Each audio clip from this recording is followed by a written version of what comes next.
Hello and welcome to Casting Rolls, where a bunch of theater nerds and good friends play a little D&D. We are happy that you've joined us. Take a moment to subscribe to the show. It just takes a click from you and gains our unending thanks. Drop us a like and leave a comment, hyping us up for Campaign 2. Our videos are uploaded on our YouTube channel every Friday, and we've got tons of great content to explore. Without further ado, let's go ahead and start the show.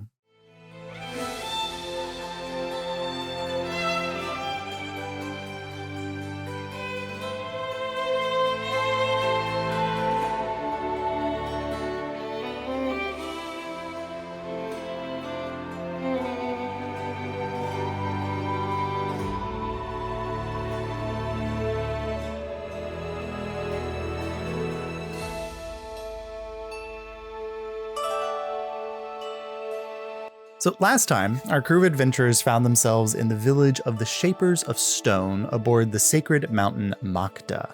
There, you were introduced to Traume, the Dream Strider and leader of this tribe, who informed you of the dangers facing the Shapers and the continent at large. Upon agreeing to aid the giants with the strange dangers within their mausoleum in the hopes of restoring the ritual of orogenesis, the giants agreed to aid you and the crew of the frontier with a safe haven from the dangers surrounding the mountain. Heading to your temporary shelter, Andalus was called to stay behind and warned of the dagger and heart. And after this conversation, approached by suspicious Lucky and Ravik. Lucky testing a theory of Andalus's nature, but found that he is not undead, but Dottie is definitely touched with fey magics. The following morning, after breakfast and tea, the crew spent time gathering your energy, running through your practices, and preparing yourselves for a dive into the mausoleum of Makda. And this week we are down. Lucky is Jace is getting ready to open up a show for the Halloween season because theater. Which I find ironic when Jason messaging saying that, we could use someone who could turn undead. Oh, yeah, because they're doing Night of the Living actually Dead. Turning undead in the show. Night of the Living Dead, yep. But with that in mind, what would our crew like to do in the morning? Mm-hmm. Well, Bonnie is going to do what she does every morning, which is she's going to wake up and make Harold breakfast. Yeah, I think you guys had breakfast and you were making breakfast, and then you all had tea. And if you could remind everybody what the tea does. You get advantage on your first saving throw of the day. Yeah. So keep that in mind. I have it in my notes here that that's what happened to you all. And Kieran is probably coming back from his not shopping, but trading expedition with the local woodsmith, where you got some interesting wood and was told that he wouldn't trade for the little gem that you had, that he recommended that you show that to Traume or Skarda. Mm-hmm. So I'm going to try and figure out a time to do that. Well, you guys, now if you want to go and search for people before you guys gather to go on your quest or whatever you decide to do with that. Yeah. Go ahead and make an investigation check or a perception check. Blue dice because I'm blue. Investigation. Dabba-dee,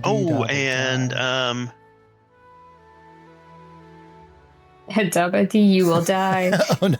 And we will duel Dabba-dee. Ronnie says the lyrics to that song are "If I were green, I would die," and I was like, "That's 22." 22.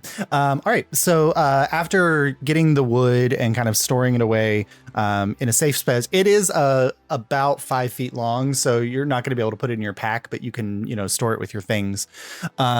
You head back out into the main village square, and Traume's tent is currently, or not tent, but her place, the curtain is pulled.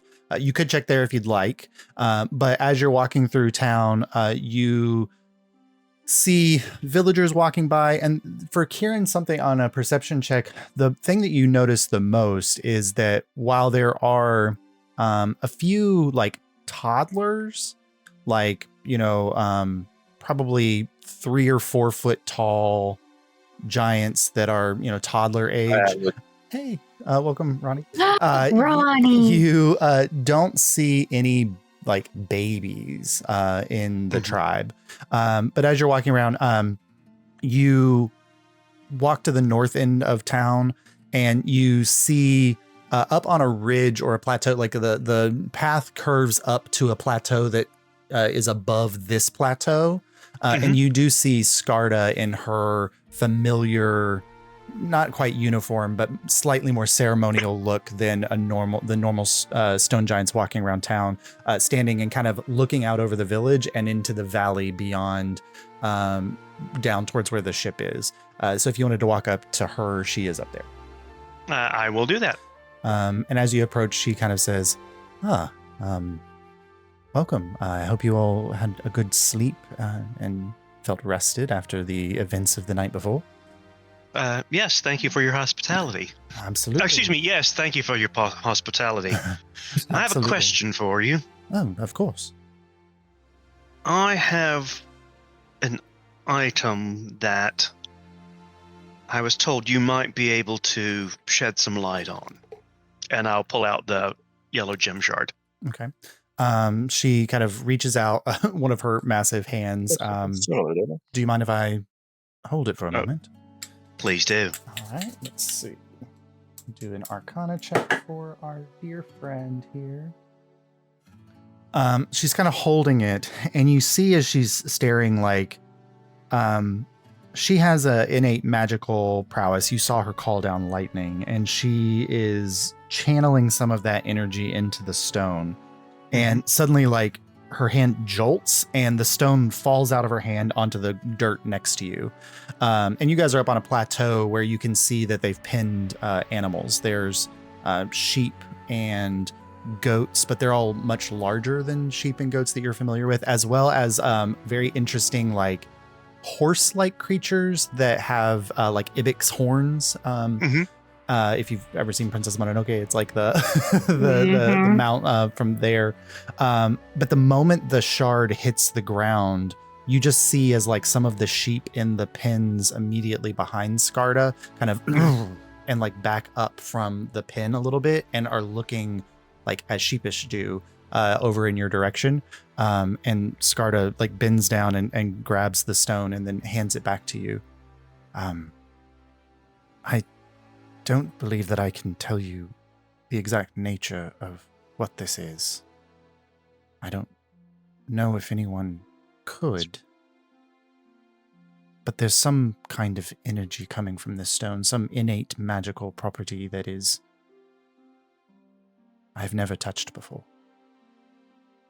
A sliver of it, not overpowering, but the moment I connected with it, I saw endless possibility.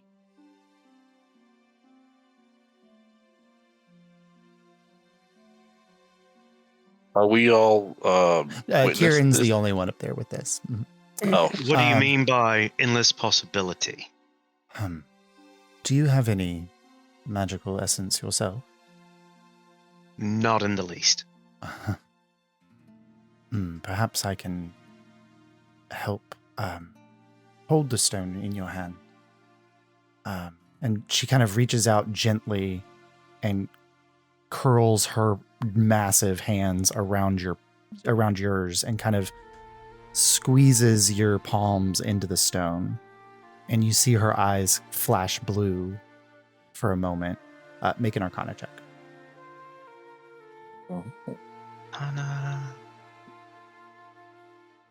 That's a 9. Yep. As she's kind of channeling, for a moment, you feel this pulse of energy go through you, and for just a blink of an eye, not enough for you to get the sense of what you're looking at. You feel yourself pulled out of your body and then slammed back into it again, but you didn't see whatever it is that Scarda saw. Okay. I can't really explain. It's the closest I've ever come to feeling something like that is when I've touched a heartstone. But even that paled in comparison to whatever this may or may not be. So I'll just keep it safe and be cautious with it when we're looking into it. Yes. But it seemed to be reaching for something. there may be others like it out there. That's interesting. So maybe keep an eye Pods out wanting for to be- friends. Parts wanting to be part of a whole. Think you'll find in the world that we exist, that is a common thread.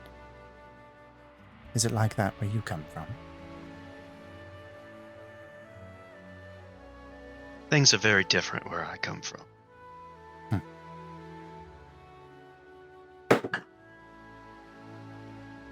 My girl. She she looks at you.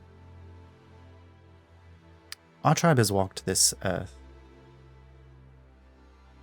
since the beginning. Dragons get the blessing of being the firstborn, but giants soon after. My ancestors have seen every being that the Nine sung into existence.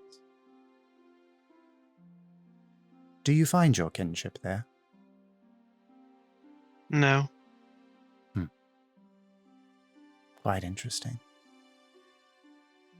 This world is one of many afloat on the astral sea.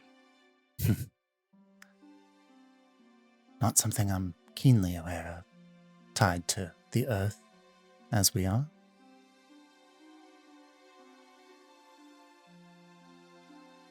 Welcome, traveler. Thank you. If you have interesting things to trade, we might be able to come to some arrangements. She kind of looks at the paddocks behind her. And you do see like the far paddock has like full-blown ostriches, which you now know where the omelets, the giant omelets that they prepared for you, were provided as food came from. But in addition to the other animals here, and she's kind of looking at that, and she says, and then she looks at the next plateau up in the terraced gardens. She says, well, unless your people are quite interested in root vegetables and wool, I'm not sure we have much to offer. You never know. My sister might love to get a hand on some of these eggs. She's a chef. Ah, well. They are And she- quite good. Specializes in the exotic. Well. But we'll have to deal with the thing that sends the lights first, otherwise it's a moot point and someone trying to come here. Absolutely. Well, I'm sorry that I could not be of more assistance. I would say that Trome may be able to give you greater insight, but currently disconnected from the mountain as she feels that may be a strain on her. Maybe after we diminished clear the powers. mausoleum. Perhaps. Because if she can connect to the mountain as a whole, she can channel the entire power of the Heartstone and maybe give a better picture. Thank you for your time. Absolutely, thank you. And let us know if you need anything. Your generosity, once again, is very appreciated. She nods her head and kind of goes back to keeping pace on the high plateau where she can see everything as the watcher and protector of the mountain. I return to the group. All right. So And Ace, I What love the your fuck? facial What the expressions. fuck was that? I'm just supposed to sit here and be fine. God, I hate player. I It's miss so Jace not being- irritating. I miss Jace Oh, not being here Jace's because the two brain- of y'all together. yeah, It's true. Ace just is. It's got to take notes so that coffee Yes. on Tuesday can be like, Yes. okay, Oh this shit! I is do what have the to do fuck that. happened. Oh fuck! I gotta be doing that. I forgot. All right. I'm not the ace that does that shit. But you all gather, No. and Kieran returns, and you are all back in the same space again. Bonnie has cornered somebody. DM, you just decide. Oh, Jesus This Christ. So is Bonnie feeling maternal or just chatty? Oh, she's feeling very maternal, but she's channeling it through chattiness. So she's, Okay. you know the Maze Hughes like wallet like photo Yeah. like dropout thing. Like she's got that, but like With portraits of 30 all. portraits, yeah. Yeah, So I feel that's like all the wallet. That's all the wallet is. Like there's no bills or information or anything else in the wallet. It is literally just a like portfolio of her Yeah. children. The majority of the crew have gone down to the ship to catalog and check damages now that the light of the day is here, as well as prepare for the eventual hopeful move of the ship to safer space. And so who makes the most sense for Bonnie to have been able to corner are the injured. And so, so you all find Bonnie is talking to Zero Plume, the navigator, the raven feathered Aarakocra, and she's just like, yes, Bonnie, that is quite interesting. And that one is also named Tom. How many Toms were there? Well, there's 3 Toms. So Three Tom. Okay. How did you tell them apart? Like by name? Well, I mean, it was easy to tell them apart because the first Tom, but he liked to joke around and call himself Tom Prime, but I don't get it. Tom, and he always started calling himself that after we had 2 more Toms. So I don't know. I'm just a mom. So Tom Prime, I guess. I mean, I'll call him by what he wants to be called. Tom Prime decided that he was going to go off and be a dancer at some like rapier place. And I haven't seen him in a little bit, but he's having a fun time. So I'm happy for him. And you were asking how I told them apart. So the reason I could tell them apart is because Tom was a half orc. I'm making a Constitution saving throw for Zero. She succeeded on her Constitution saving throw, so she's still awake. So I'm sorry, you said that Tom Prime was a half orc. Well, yes. Well, he was adopted. Okay, well, she is in the process of looking at Harold and looking at you, and so was the other half Harengon? You said adopted. Yes, he was adopted. So. Yes, Tom Prime was adopted, and he was a half orc, and he's a dancer. He says, I'm not quite sure what that means, but and then Tom Jr. He's an artificer in Hightower, and she like pulls another like photo out. Okay, artificer in Hightower. That's quite. Did he study at the Halls of Origination? Oh, well, he said he did. I wasn't able to go to the graduation at the time, unfortunately. But I mean, he's very successful. He's come back and he showed us all kinds of interesting things. He had a horse that was all made of brass and bronze and moved on its own, and it was so impressive. And then Tom the Third. Well, Tom the Third was a halfling, and well, he just kind of lost his way sometimes. Like I feel like he really just needed a little more direction than Harold and I could offer him. And Tom the Third, well, he's the last time we saw him was when he turned 19. He said he just had to go talk to the trees, and then he wandered off. So I really hope he's okay. I haven't seen him in a while, but he was really good in the woods and everything. I've known quite many of Hatchmate who, when they turned 19, decided that they needed to spend some time with trees. I just wish he could have given me a forwarding address, but I had like 12 other kids at the time, and I couldn't be going off looking for him. And Harold was away on one of his routes at the time. So I just, I miss him a little bit, and I hope he's doing okay. But I feel like he'll be fine. Well, if we can get all of the equipment set up, eventually we'll be able to send back to Anavir, so you could potentially reconnect with some of your family there. I just want him to know that we're not in the borough anymore. I mean, we had to sell that place when we moved out, so I don't want him to come back and not find us. But he's got all of his siblings. I'm sure they can keep tabs on him, and the most of them know where we are. I'm sure he'll be all right. like Steve on the other end, like this continues to like. Let's see, Zero Plume makes hilarious. another Constitution saving throw. At some point, you all watch, and Bonnie is talking to Zero, who has is asleep. Oh no. That's amazing. She's like a quarter of the way through. She's Wow. not even like. Yeah, the Wow. full genealogy of Bonnie and Harold. Fascinating. That's funny. Yeah, that's good. Can I go talk to Shara? Shara Okay. is kind of if you had caught Shara before she went down to the ship, because she would have gone down to aid there. But you can catch Shara like heading out of the establishment in the main thoroughfare, about to head down the mountain. Okay. I like walk up to Shara. Like, hey, can I talk to you for a second? Absolutely. Andalus, what can I do for you? So I don't know how to say this, but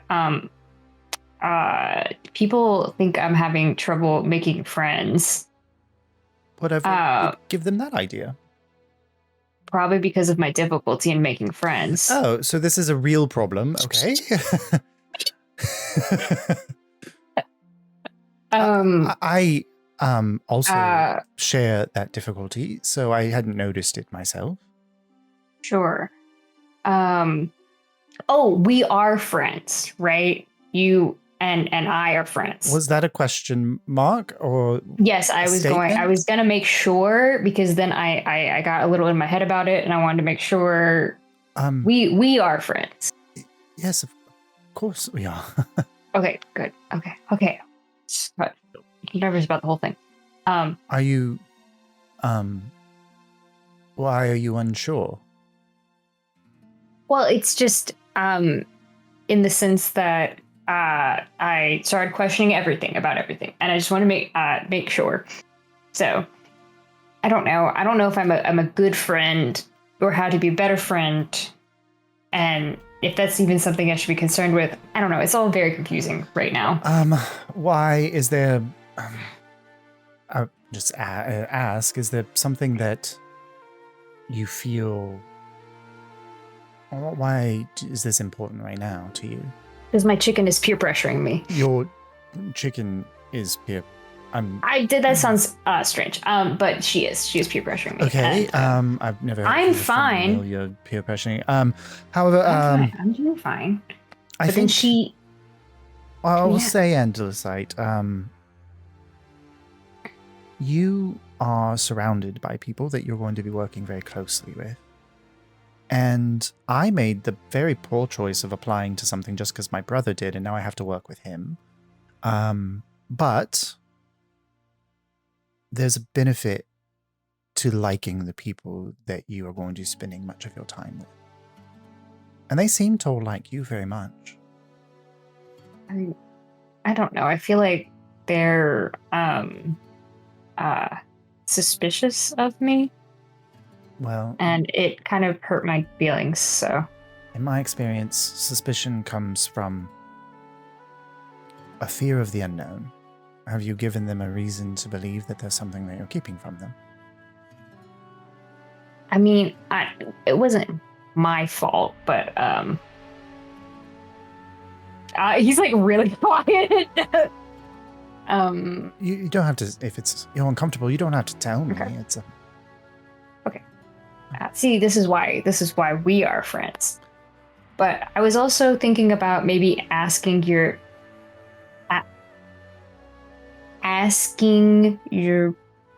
brother for some advice. on friendship? He has a lot of friends, and people seem to like him. I do not mean to speak ill of my brother. Please do. Oh, okay. Well, then I do. So Weller believes that he is well liked. And for him, that is enough.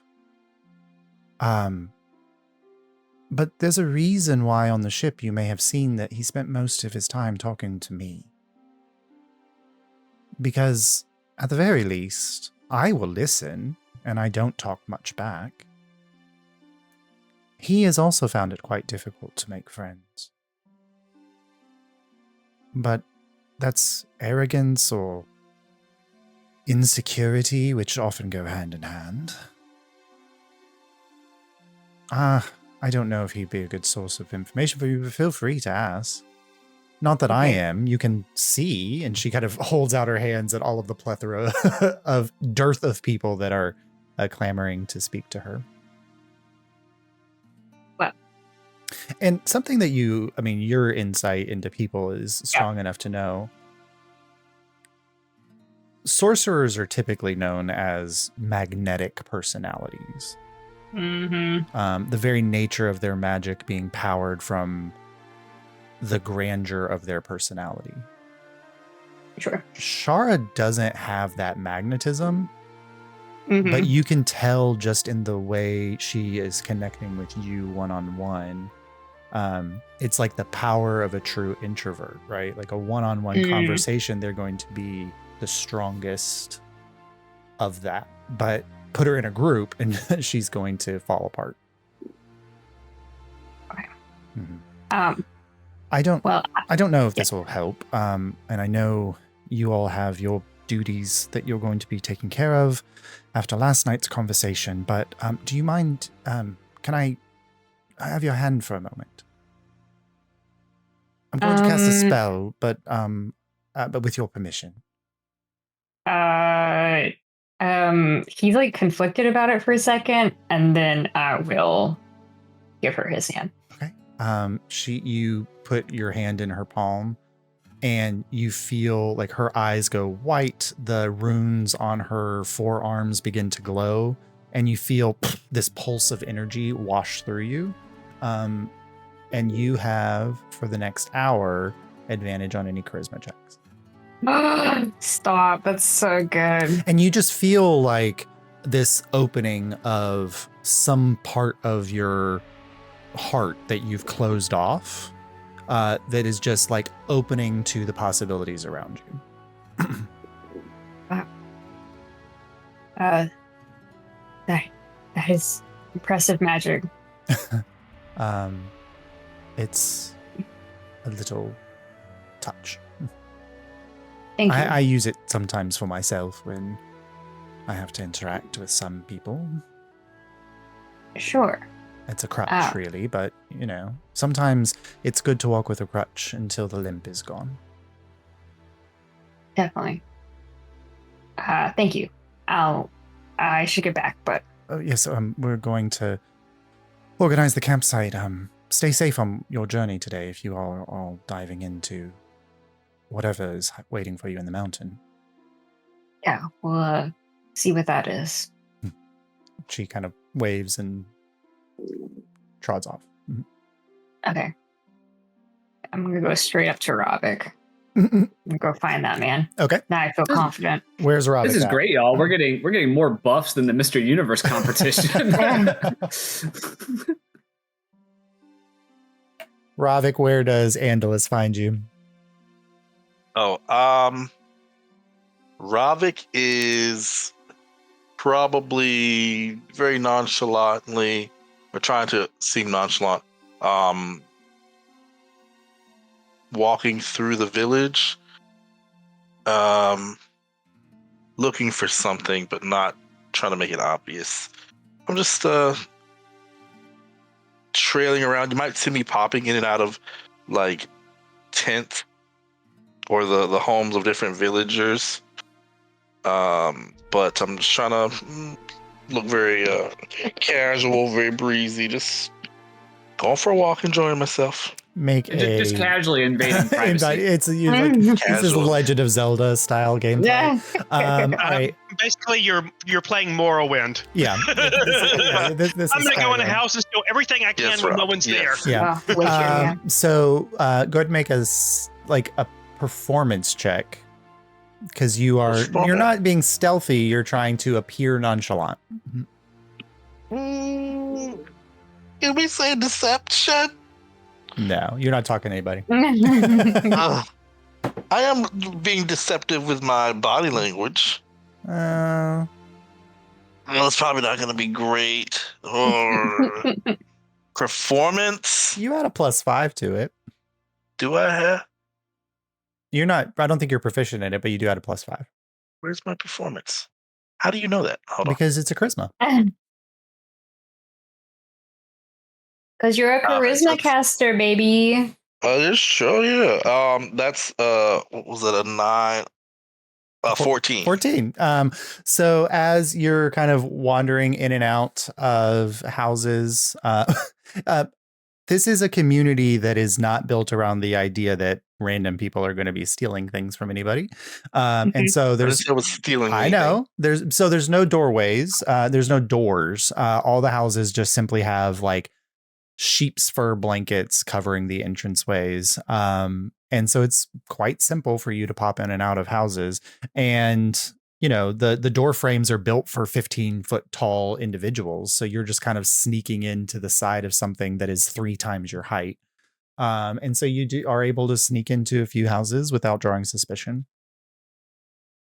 Do I notice Andula's site? Yeah, you would see Andula. I don't think Andula's Yeah. trying to hide his approach. So No, you would see he's him. looking for you. Yeah, you would see him coming from the like where he was talking to Shara. All right, okay. Well, I kind of go back to just my like, oh, they're so tall. God, it's very nice. Robert. I would. How's it going? What's I'd like a word with you. Sure thing. I'm not up to anything. Just kind of, you notice the architecture. It's just Sure. very- Yesterday, you hurt my feelings, and it's because when I don't want to be babied by you and Lucky. I want to be and he like produces something in his hand, and it's a chestnut, and he hands it to you. Thank you. Does this Chestnuts in independence. That's what they stand Okay. for. chestnuts symbolize independence? Yes. Okay, all right. Well, I will say that I apologize for anything that I have done to make you feel that I was treating you like you weren't a mature, capable adult. I want you to rely on me as part of the team. I will do my best to validate that feeling for you. We do rely on you, though. I want you to know that, and I think you are very capable. And I appreciate you coming to me directly. I was too afraid to go to Lucky, so. Don't you worry about Lucky. I can talk to Lucky for you. Why are you saying it with such a weird inflection? Oh no! I don't understand. I just, between you and I think Lucky has a little thing for me. What do you mean? Wait, what do you mean? They have something for you? If they have an item of yours, why would they not give it back to you? All right, very literal. Okay. I believe Lucky may have a bit of an emotional attachment to me, is all, and I don't want him to feel, self-conscious about it. So don't mention anything. All right, just wait. But do you? Sometimes when people say things like that, it's because they're projecting their feelings onto the other person's feelings. That may be true, but I'm not the attachment type. To be honest, I'm all for. Yeah, I understand that. No, I get that. No, I know. Yeah, but, No. I know that about you. I don't think I hide it at all. I try to be as straightforward. You don't hide that. No, You that's can't very be. apparent. Yeah. I think your bedroom door is always open. I don't think you lock it. Okay, well now it's sounding kind of insulting. And do the side. Why is that not? Since we're being honest with each other. Is that not what you do? Well, I mean, I never turned down a good time from anyone, but Okay, so we are saying the same thing. I guess we are.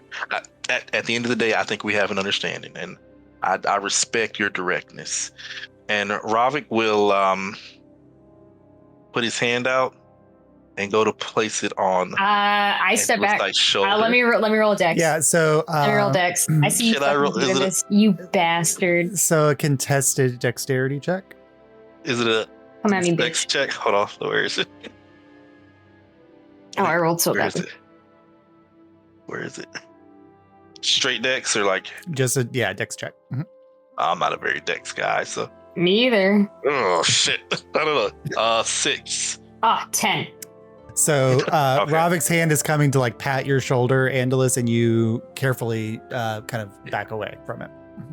I very obviously like, because I'm pretty sure after this confrontation, Andulus. Well, can I insight check? Does Andulus You can like? inside check Andalus's response to you trying to touch. He goes, don't touch. Well, I wanted to insight check because I'm already sort of Lucky already told me what their experience was, how they went to go touch Andula's sight and their hand kind of like went through a part of their like physical form. Yeah. I wanted to insight check Lucky's initial. I'm sorry, not Lucky. Andula's sight's initial approach of me, and see if like Andula's sight was sort of suspicious that maybe Lucky spilled the beans that something is kind of going on here. Yeah, you can. Mhm. All right. Let me see. Insight. Oh man, I'm not very insightful either. Okay, we'll see. I rolled a 22. All right. So Andalus, you can give whatever. Yeah. You So my feel like question is Ravik basically like, do you did you He- come to Ravik with the thought like, oh man, maybe Lucky said something about our interaction. Ravik might be sort of onto whatever is going on. You know that as you're talking to the site, he always has kind of like an arm's length away. Lucky's kind of the kind of person who like gets in someone's personal space, which is why you think that happened. But you're an arm length away. The second your hand goes out towards him, he's like watching it the whole time. So you're picking up the fact he doesn't want you to touch him, and he's aware that he wants you to not touch him in any way. You start to do that. He looks at you as he moves back, and he looks like hurt, upset, like genuinely very upset. Well, now I feel bad. Oh, well, can I? You don't trust me. Lucky, it's not that I don't Andalus. trust you. I can't stand Lucky. Is that because of Lucky you don't trust Right? me? You're Oh my god! projection. Me saying that was That was totally Ronnie, not Ravik. No, it's so funny. My brain is fried after it's so driving funny. all day. And Dula said, it's not that I don't trust you. I just when people keep secrets, it's hard not to be curious. And you're not keeping secrets. He walks away from you. Well, that'll be a bridge I have to mend at some point. Roasted. Boom, roasted. Yeah, that's tomorrow's problem. All right, he's gonna continue his investigation throughout the Better keep Meanwhile, Bonnie is still going. And Priscilla's gonna learn how to run the tilt-a-whirl on the Sarah Plume's traveling dead.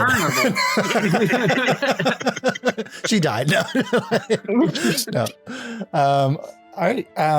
Eventually, you all reconnect. It is early, probably early afternoon, right around the zenith of the sun in the sky, and the day is still all ahead of you. Are we just are we chilling here or are we heading out? I think we should head out. Yeah, we're gonna go to the main Yeah, I thing think so. Okay. Is there enough time to move before nighttime? Because we shouldn't travel at night No, in this we place, shouldn't. right? Yeah. The mausoleum is the entrance to the mausoleum is within the village.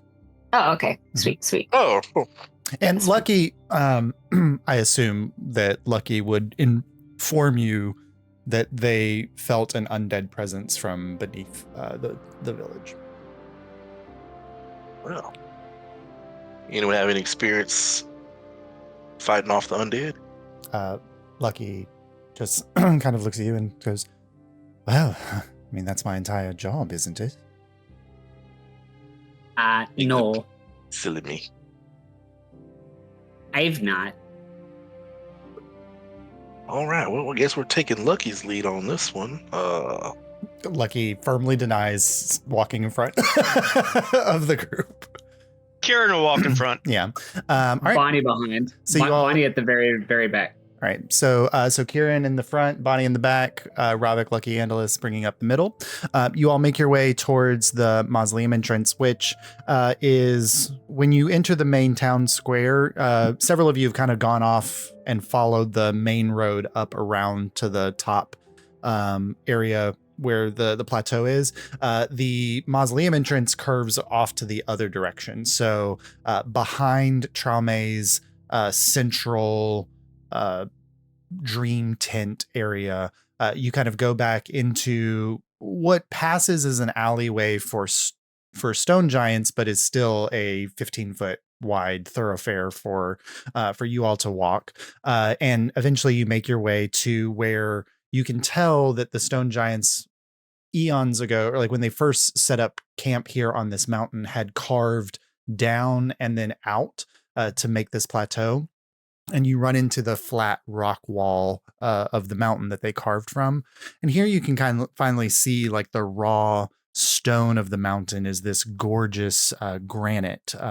It is striated and flecked with mica, and there's grays and blacks with the occasional green flecking within the rocks from whatever rock creation created this space.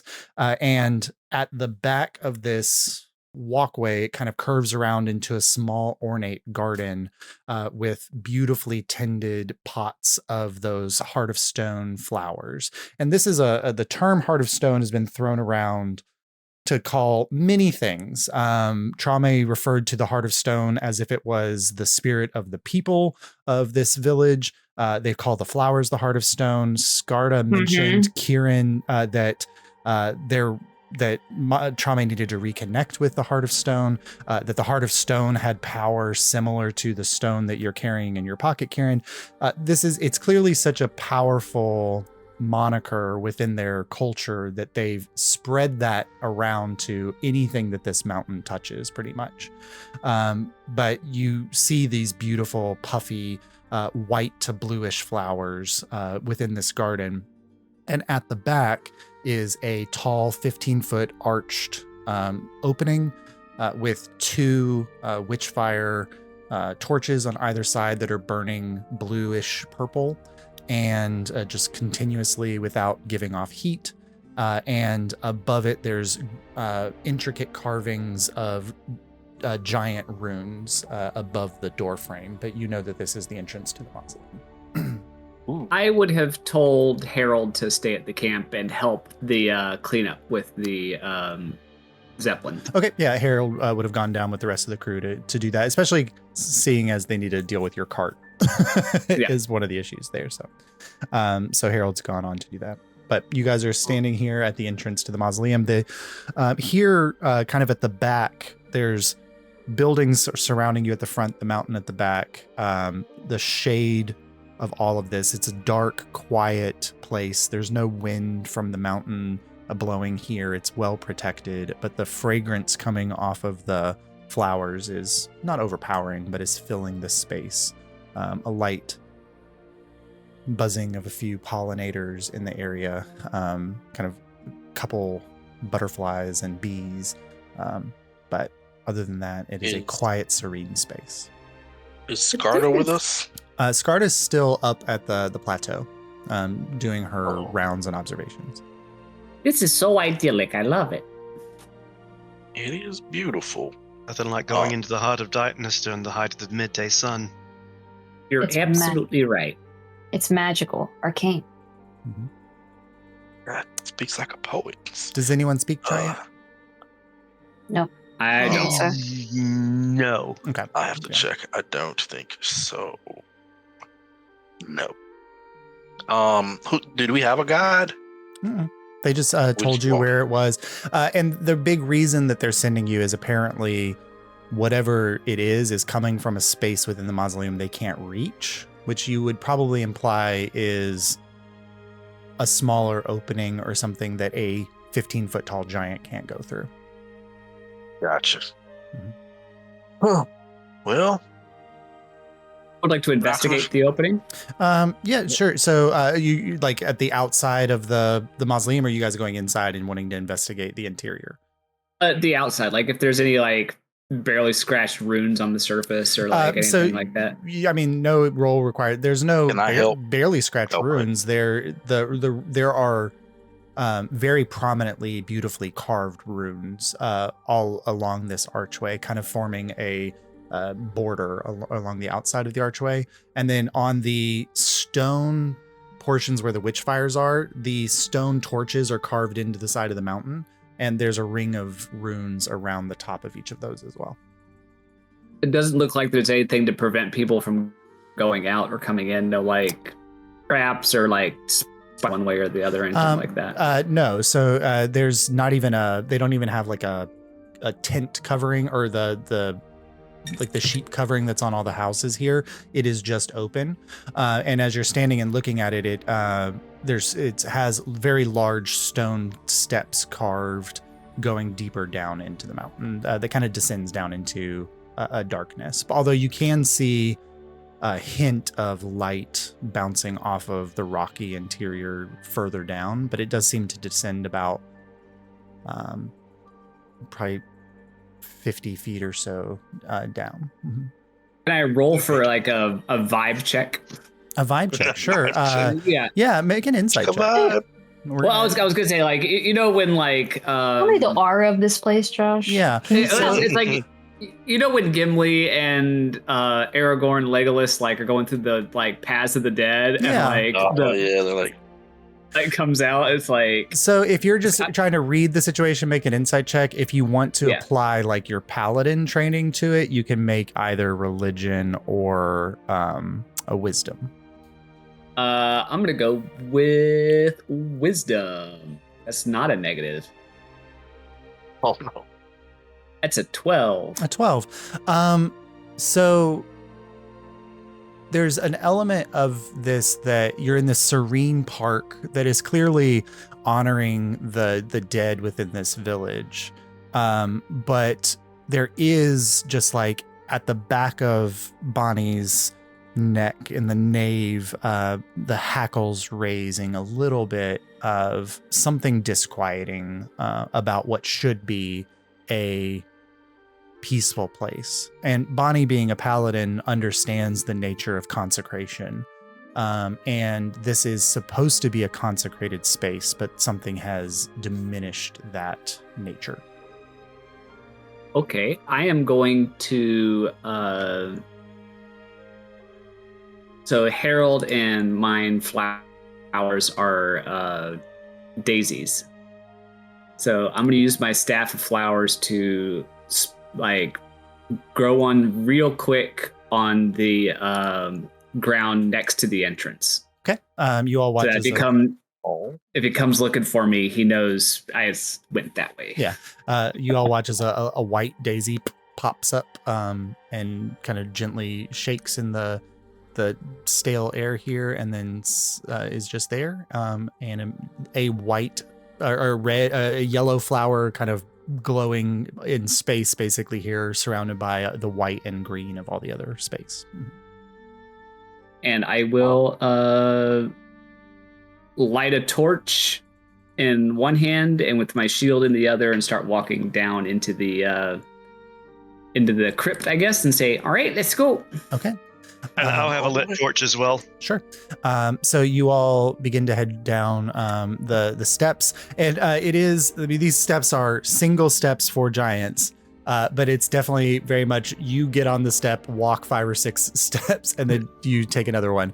And so even it's though like watching puppies go downstairs. No. so even though it's only descending like a total of 50 feet down, it is going out about 200 feet or so into the mountain. And it descends, and eventually like the rock wall kind of feels like it's closing in around you. It's a comfortable space to walk, carved for giants who would have to walk single file going into this. But even in that way, it does feel like a realization of 1,000 feet of stone above your heads. That kind of oppressive feeling. And you descend down the steps, the torchlight of the witch fires fading behind you. So the yellow firelight of your torches just bouncing off of the rock walls here. The only thing, and you descend down until finally you reach the base, and it is a T intersection. You kind of hit a wall. There's a single witchfire torch here that's giving off a dim light that's not as bright as the ones outside. And then their path tees here and goes, and it seems both of the tees seem to circle back around behind where the steps are coming in. Bottom Search of the for tracks. steps, I'll Tracks. Go ahead and At make the bottom of the a steps, I'll survival just check, hand- Kieran. at the bottom of the steps, I'll just hand over to Andulicite a piece of dried fruit that I've been sort of picking on after that hard climb down. Don't say anything, just kind of hand it out I'm not to hungry. Andulicite. Thank you. No, Well, I'm good. I don't like whatever fruit that is. Just so you know. Whatever what fruit it is, that is, but I don't want I think it. I don't like it right now. 16. yeah, it's a bad idea. Wait, was that survival? Survival. Or what was? Survival? Yep, 16. Yeah. So the ground here is not like is kind of has a thin coating of dirt just from whenever they carved it. The rocks scarring across the ground, and you can see there are the remnants of steps of people probably like Traume or whatever coming in here to do the work. But there's even in the most recent footprints, there's a thin layer of dust on those. So you can kind of tell that no one has been down here in the last probably week or two. Is there a particular direction they go in, or do they go off to both sides? They go off to both sides. Mhm. Which Left gives or you right? the sense that they probably reconnect backwards, like that this is a path. It doesn't matter which way you go. Mm-hmm. It's like a loop. Yeah. So, Mhm. okay. Left or right? Well, everybody always picks right. Let's go left. Okay. So you all curve around to the left, and the pathway kind of curves and then goes alongside where you can see the carving of the stone step wall is going up, and it curves back around that and cuts back about 250 feet towards the village. And eventually, as you're walking down this, it opens up into a large crypt or mausoleum that seems to be right under the heart of the village. Where Traume's tent would be, not tent, I keep calling her thing a tent. It's made of stone. Her stone structure is, this would be where the mausoleum is. And immediately you see it's probably 150 feet deep and not quite as wide, mostly a rectangular structure. You see 7 or 8 large 15-foot large stone platforms, most of which are empty. But you do see at the far end as far away from you at the edge of your torchlight, 3 or 4 of them do have bodies on them. So this is where they come to lay out their dead.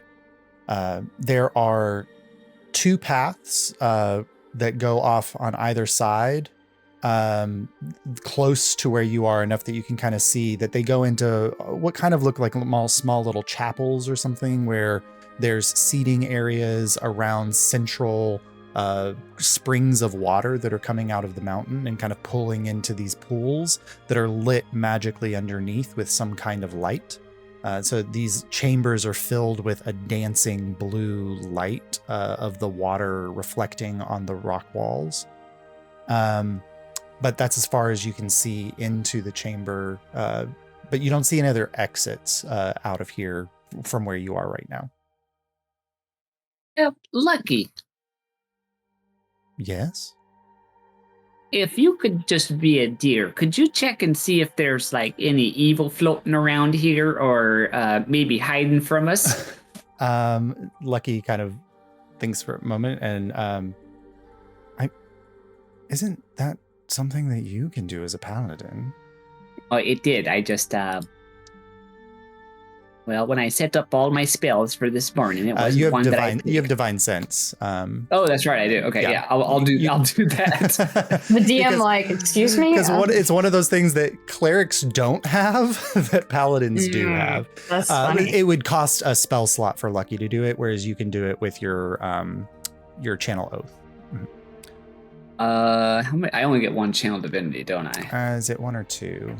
One per day. One per day. Yeah. Yeah. So you can do it that way, or if you would like to, you can just make a general wisdom check, and I'll give you advantage with Lucky helping you. So you can either use. Okay, I'll do that. Okay, yeah. We're kind of vibing, just like seeing another what's going vibe check. Yeah. Yeah. All Check the vibes. so Check the vibes here. First one's an 11, 14. 14. So the same feeling of like the hackles raised at the back of your neck exists here, but you don't get the feeling of like an immediate threat. There's just an air of disquiet in the space. The bodies haven't been desecrated in any way. So if you guys move up closer to the bodies, anybody that would like to can roll investigation checks. If you are proficient, medicine check may give you better results. That's going to be someone else. That is not me. Let me see. I'll pull up Lucky. I don't know. I am not proficient in medicine. Not proficient. Not everyone's always like, I'm going to sleep on medicine. Nobody I needs that. thought about it with this character, but I might have had it, but he ain't here. Let me check. I don't think I'm- Lucky's proficient in medicine, but I will check. I'm so brave and smart. I'm gonna go investigate. Okay, you guys. Anybody like to roll investigation? You can, and then I'll check Lucky's proficiencies here. I'm not gonna help because I don't have that, but I Yeah, will Lucky I will is back them up to not make sure they proficient. don't get jumped by a corpse or something like that. Yeah. Yeah. 22. 22 investigation. Mhm. So as you guys approach, so you walk past those two chambers that are glowing with like the blue light, deeper into the mausoleum area, past the stone platforms, which are all intricately carved with gorgeous carvings that kind of tell stories of the stone giant people. You can see them taking care of animals, crops, and all of them have like a central carving of the mountain itself. And you get to the parts where the bodies are located. And the first thing you notice, Kieran, you've been around dead bodies before, and the bodies that sit for a while don't look good. They don't smell good. But none of these bodies are decayed in any way. And you can tell from like the layer of dust that is on some of their clothing that many of these bodies have been sitting here for a month, 2. There's 4 bodies here. 4 people have probably died in the last 6 months or so, and they're all here. I share this with the group. They're dead. They're clearly dead, but they are not decayed.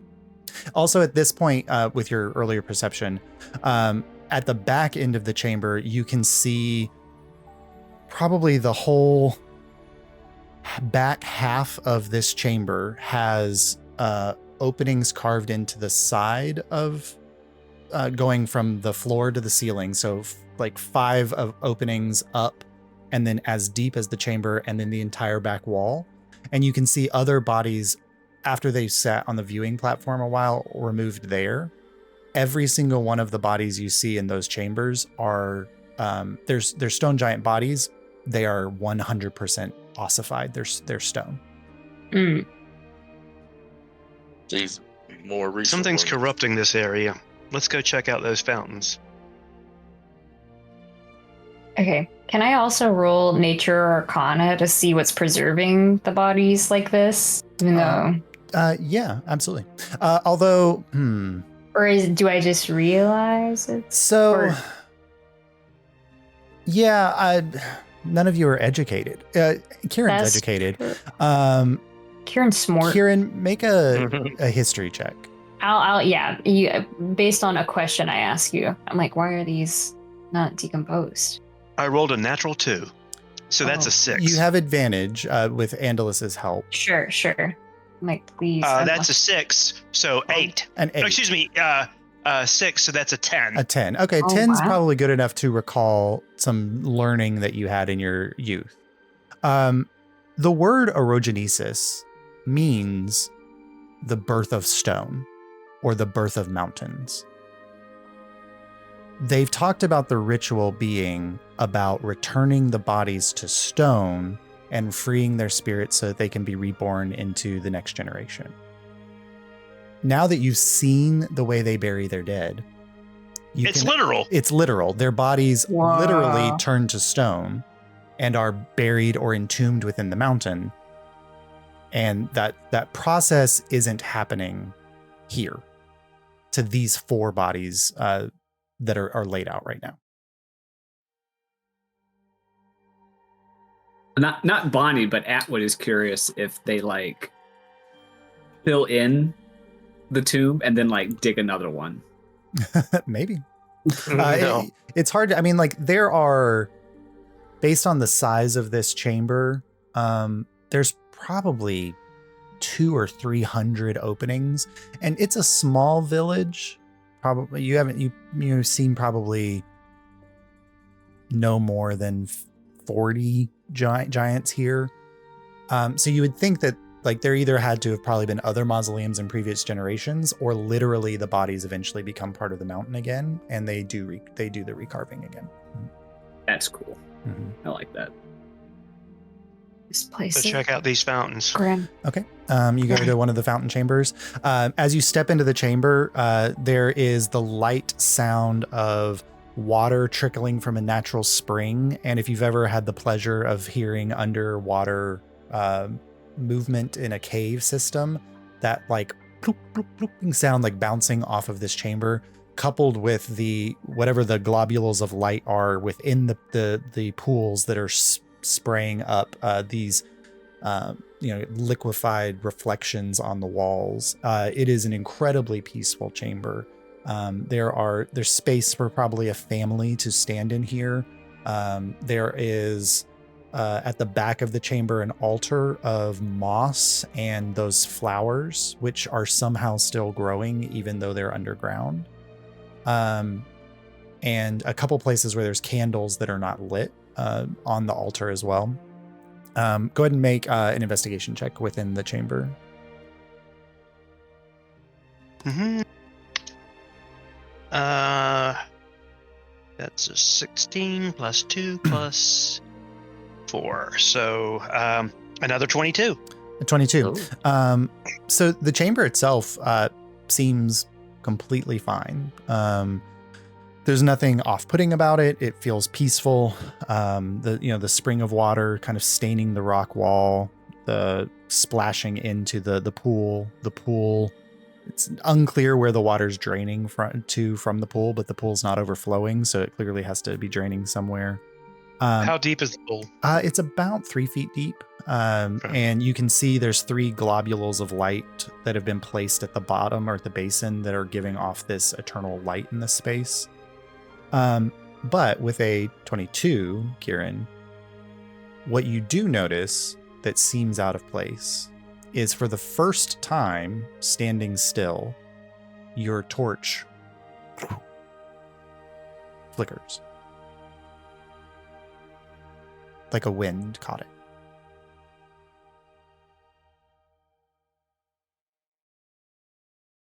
I tell everybody to freeze and watch their torches. So everyone's standing still. Ravik with his torch, and yours. I think you're the only two. Oh, Bonnie had one Bonnie. as well. Oh no, Ravik didn't have one. Bonnie and Kieran.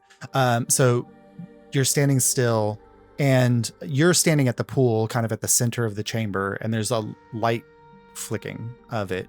Bonnie walking around the pool, maybe towards the back of the chamber. You just watch as Bonnie's torch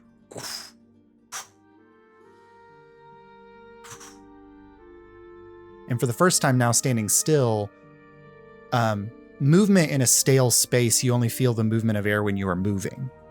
Mm-hmm. Bonnie, now that you're standing still, you're still feeling the movement of air. Okay, I play the hot cold game and try to like find the source of it. Okay. So you kind of walk around the space and you move towards Kieran and the air dies down a little bit. You move back to your space and it picks up. And this is where you can kind of tell at the back of the chamber where the altar is. The altar's carved out of the stone, but there is a little bit of an area behind the altar where maybe a priest or somebody could stand and give a benediction. And you walk back in that direction, and the air it's almost like blowing out of a grate in your AC unit, right? Like it's coming from there and is much stronger, but it was going around the corner and just kind of dissipating within the chamber and hitting your torch. But here your torch is flickering greatly. And it is enough for you to see that at the back of this chamber, behind where the priest would stand, there is an opening about 3 feet wide and about 3.5 feet tall, where an old runoff from water or something has carved into the mountain back here. Hey, there's a hole back here, fellas. We should definitely check it out then. I think you're right. Is it wide enough for us to get through? Like we can slide down it? Yeah, it's big enough for any of you to get on your hands and knees and crawl through. But you can clearly tell that it would it's so small that a giant standing one probably would never notice that, right? Because it's so it'd be like noticing a small hole in your baseboard, kind of almost. Yeah. You might catch it, but not also in the low light of this chamber. And so, yeah, you can all easily crawl through it. Mm-hmm. I am going to take my torch. Is there like a wall sconce anywhere? There is not a wall sconce, but there are. There's the Light the candles. Everything's stone, so you could just leave your torch laying somewhere, or you could light the candles and put the torch out if you wanted to. I'm going to light the candles and take my torch with me so that even if my torch goes out, I can chase the light source back to the way I came. Absolutely. And this whole chamber has a light in it because of the pool light, right? This bluish glow coming from the chamber. Mm-hmm. All right. So always in favor of more illumination. Yeah. And Lucky, also, whoever's leading, will tap. Kieran will your sword, and your sword is now glowing with light as Lucky will cast light on your sword. All right. So that frees your hand if you want to put your torch away. Bonnie, you behind me? I'm right behind you. All right. We go in. Kieran and Bonnie crawling in first. Who follow after that? I look at you. Get in. All right, You can go I'm first. No, if you want to go first, you can go first. All right, yeah. Ravik will head in next. Just know that I'm watching your back I'm gonna protect you back here. So, sure. Just know that I completely trust you back there. Yeah, I'm sure you do. What are you two talking about back there? I mean, this always happens to our characters. It's so funny. Yeah. It's so funny. All right. So you crawl through the hole. The light to hear in a space not built for giants. And so the feeling of the rock much closer around you, even like Bonnie with your height, like crawling, you feel it brushing against your ears. And you're kind of traveling through a space that has not been taken care of. There's scree and rocks on the ground that kind of scrape at your hands and knees as you move. But eventually, Kieran and Bonnie, you pull yourselves out after probably crawling for 150, 200 feet. And it finally opens up behind you into a taller chamber where you can actually stand up. And it is probably 7 feet tall. So maybe, Bonnie, a little stoopy for you with the height of your ears. And maybe 3 or 4 feet wide. And this opening kind of hits into it. There's a dead end off to your left. And then this chamber curves to the right and seems to be moving at a downward angle deeper into the mountain. I like to think Bonnie's got some kind of like headband that like folds her ears flat, and then There like you she go. gets out, she takes it off, and it's like. And Kieran's 6'3", so the ceiling's pretty close to him too. This is a tall party, like across the board. I feel like That's true. I think Lucky's like 5'10" and maybe the shortest member of the party. Mm-hmm. All right. But eventually, like, you're standing there, your light filling this area of the chamber. Ravik, Andalus, and Lucky come through. And it is kind of a tight space for all of you to be standing. You can move out a little bit, so you have more space. But yeah, go ahead. Does it look carved, or does it look like you described, like the worn out by water? Yeah, go ahead and make an investigation check to see if you can tell how this chamber was put here.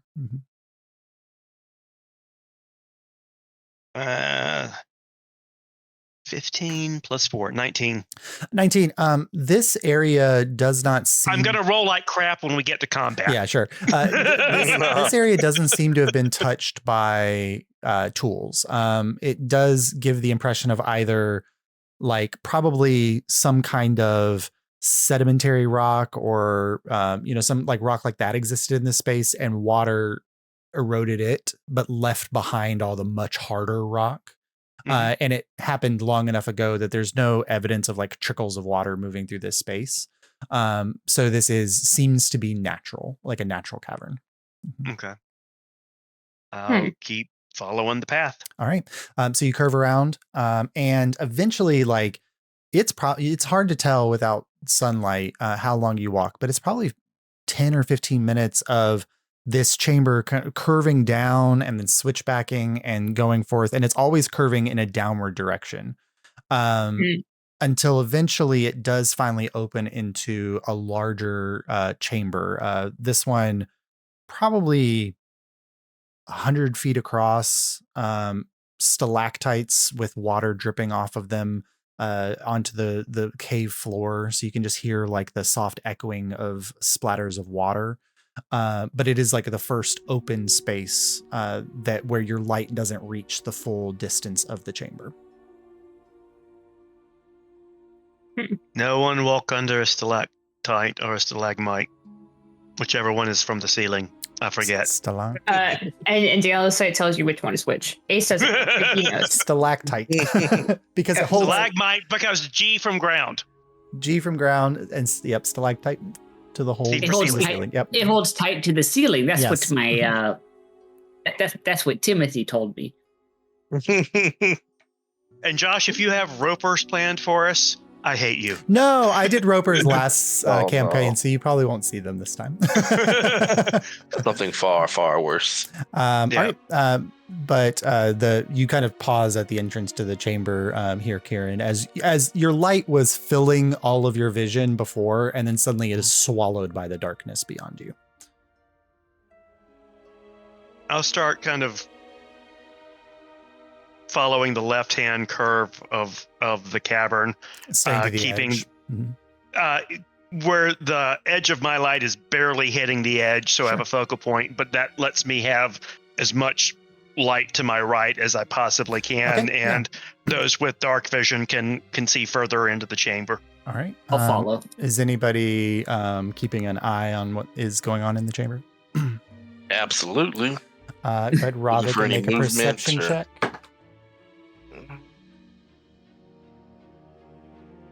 I don't think I have dark vision. Is that right, Josh? I don't think Harengon have dark vision. Okay. Neither do Vidalkin. I'm sure this will not bite us in the ass at any point. Yeah. No, not at A all. natural 20 for 23 in Nice. perception. I was going to say, I'm pretty sure that I think Andalus and Ravik have dark vision, but they may be the only one. I Mhm. do. But Angelus has produce flame too, so you can make Yeah, flame for okay. the other people. All right.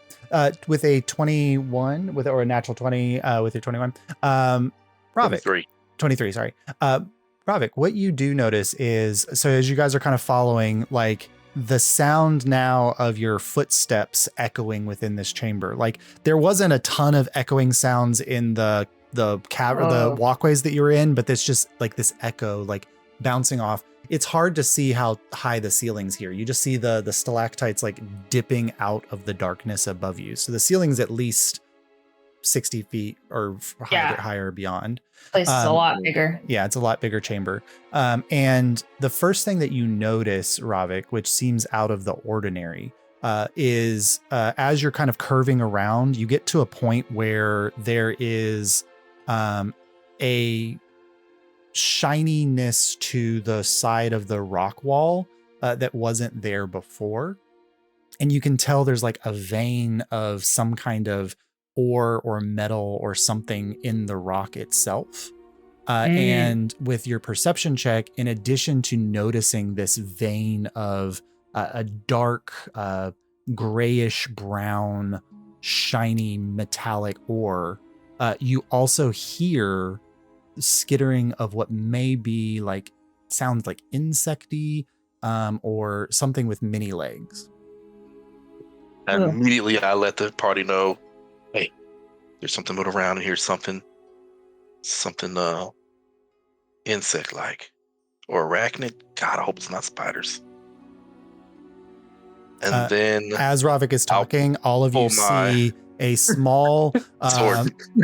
a small like 3 foot, 2 foot tall or 2 foot high creature suddenly like appears in the light and is going towards that metallic material on the wall.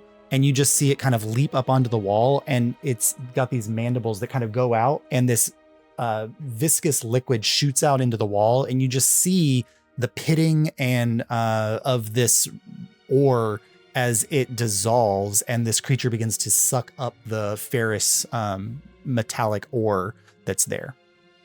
Oh, rust monster. Bonnie wouldn't know, but Atwood does. Bonnie wouldn't know, but Atwood does. It's so fine. Does it have a little tail that looks like it's got a propeller on it? It does. Mm-hmm. Yeah.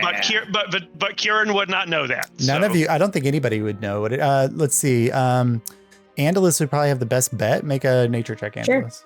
Sure. Let's see what I know. That thing's weird. I would like to note, Josh, Bonnie's shield is a wooden door and the staff is made of wood. Oh, there's a reason why it didn't go for any of you, because none of you are wearing metallic armor and none of you are wearing metallic weaponry except for your cleric.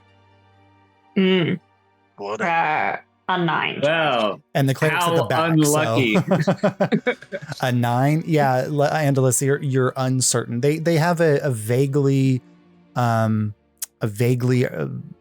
insectoid appearance, but not familiar to what you've seen before. You've seen like ankegs and things like that, but it doesn't seem to appear like one of those. I mean, it's basically an animal. We can maybe train it. I don't know what that thing is. I've never seen one. Let's avoid it then. Eating metal. I'll try and lead us past it. Okay. How far do you stay away from it? So torch is 10 foot bright, 20 foot dim. Yeah. I'll... And your light from I think the light spell is a little bit further. Let me just double check. 20-foot radius, and then so you've got 40. Like you're seeing it in the dim light, so it's about 40 feet away from you. So you have 20 feet of bright and then 20 feet of dim beyond that. Keep it just in the dim. So if it decides to turn around, and go as stealthy as I can, carrying a light in a pitch black space. Absolutely. So if you're all being stealthy, you can roll stealth checks, and you're staying about 40 feet away from the creature. Uh-oh. I rolled a 4. Okay. So that's an 8. I have I'm disadvantage. carrying flame in the pitch black darkness. You can put the flame away if you want to, Kieran. You've got your sword is light, but yeah. Well, sword lit. Basically, I'm the beacon in the middle of the thing, and I'm trying to sneak. Yeah. I rolled a 10. Whoever I think is going to do the worst at this, I'll give guidance. Oh, wow. Okay, hang on. That's probably I rolled Bonnie. a 10 as well. I rolled a 6 twice. Okay. All right, Bonnie, add the D4, I think, for guidance. Something. Okay, 7. Lucky's Great. 15. Wow. This is a winning stealth group here. Well, like I said, it It's makes not like sense last in time. context. Yeah. Last time we were great at stuff, I will say. You were, yeah. You also had Path Without a Trace, so that was Yeah. very helpful. 40 feet was a very smart choice, Kieran, seeing as any metal can be detected by a rust monster as soon as it comes within 30 feet of him. And as you're kind of going, there's the first one is just eating the vein of iron metal that it's discovered. And you pass around a stalactite or stalagmite, and then you are crossing through, and you see another one like dropping down onto another bit of this iron vein here. And then another one crawling up from the dark to kind of go to where it is. And then they're fighting over the iron vein. And then a fourth one is also eating in a space here. And so you have managed to stay out of their immediate detection zone by kind of weaving away and keeping them just in the dim light. And eventually you reach a point where the wall curves back in, and then there's another chamber, a smaller opening, probably 5 feet tall. So you'll have to crouch a little bit, but wider, like 6 feet wide, as it begins to leave this chamber and descend down. Like the water had come in here and kind of pooled in this chamber and then found an opening in the rock to continue to carve down deeper into the mountain. Off we go. And you avoided a rust monster. I'm going to stand right behind I was Bonnie. waiting for piercers or lurkers. Lurkers, somebody already... Oh, you guys fought lurkers in your... Andalus and Ravik and Lucky fought lurkers in their sessions. They were scary. Those are so good against rust monsters. Too bad we don't have one. Yeah, like it's like the one thing is like I'm only a diet druid. you were exactly at the right distance. Ravik caught them in the dim light, so you didn't have to get within 20 feet of them because they would have pinged on Lucky. But the rolls were in your favor. All right. But you continue going through. And eventually, like this chamber kind of opens up into the next. If anybody would like to roll your perception as you're guiding the group through.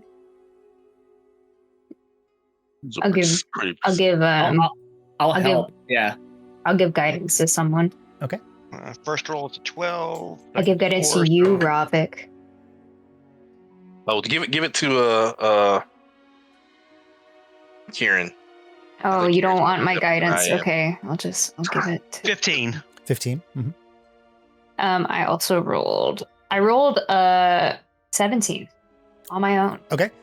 So as you are going through this narrower chamber, and you're still, or shorter chamber, you're still diving down deeper into the mountain. And eventually the 10 feet wide becomes 8 feet, becomes 7, becomes 6, becomes 5, becomes like some of you are having to go to the side a little bit as you're ducked down to continue to traverse here. The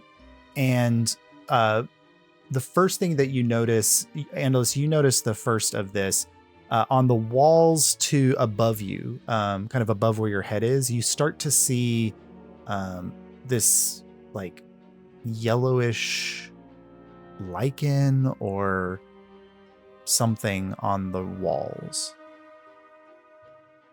And then you can see that it's growing a little bit down the wall.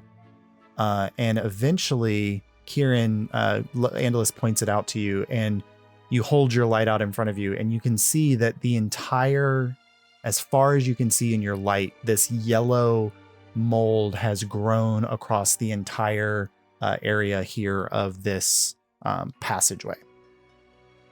That's not good. Is there also the metal ore that is it growing over the metal, or? No, that's all back in the previous chamber. Like that vein of iron ore didn't come into this portion. Mm-hmm.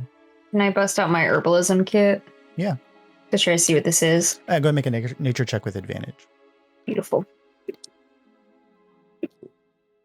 I got 13. Do you are you just kind of going off of your knowledge, or do you scrape off a bit of it to try to test it? Like, what are you doing? I think I know enough to know that molds can be they can release spores. So I think I'm trying to just look at it at the moment. Okay, didn't see it. Okay. So you don't touch it or interact with it. You do tell Kieran and Bonnie to stop so that they don't bump into it. Yes. But you do know enough from your training that this is yellow mold. And it is, when disturbed, it will release spores that will fill this entire chamber with spores that will probably kill you. You can go ahead and say it, Rob. I can tell you're dying to. I was going to say, I hope a once beloved children's author doesn't get this in her house. Anyway.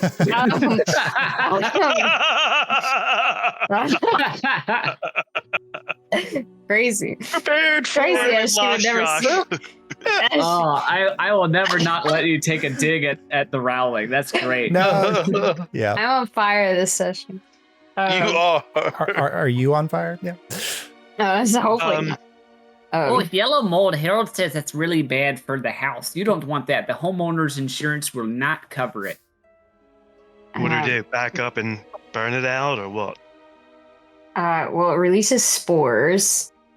We interact with it. Josh, is it just blanketed this whole bit? Yeah, so you can see like it was on the ceiling, and so there's a little bit above you where you are, Andalus, but you were able to stop Kieran before like whatever moisture in the chamber that the mold was growing off of, it like this area is wet enough that the whole, because right now this chamber is probably only 4 feet wide or tall and like 3 feet wide.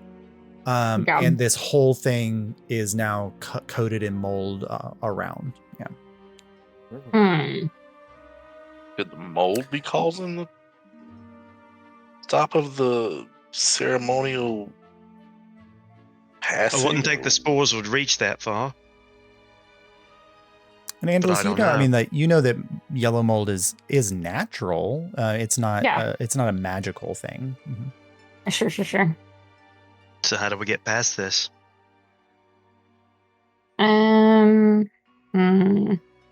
Fire, maybe? Is there any way we could try fire?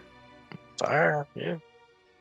I am resistant to poison, so I should fuck with it. So let's all back up. So if things catch fire, we'll be out of harm's way, even if the spores fire off. If we hold our breath and just run across, will that work? Absolutely fucking not. Just stand here and let me finish my thing. Okay. Excellent. I'm gonna test seeing if burning part of it. Okay, so everybody kind of moves back, carefully, like moving around and squeezing past each other to allow Andalus to the front of the group. And Andalus, you produce the flame in your hand. And do you throw it or do you touch it to the mold? What do you do?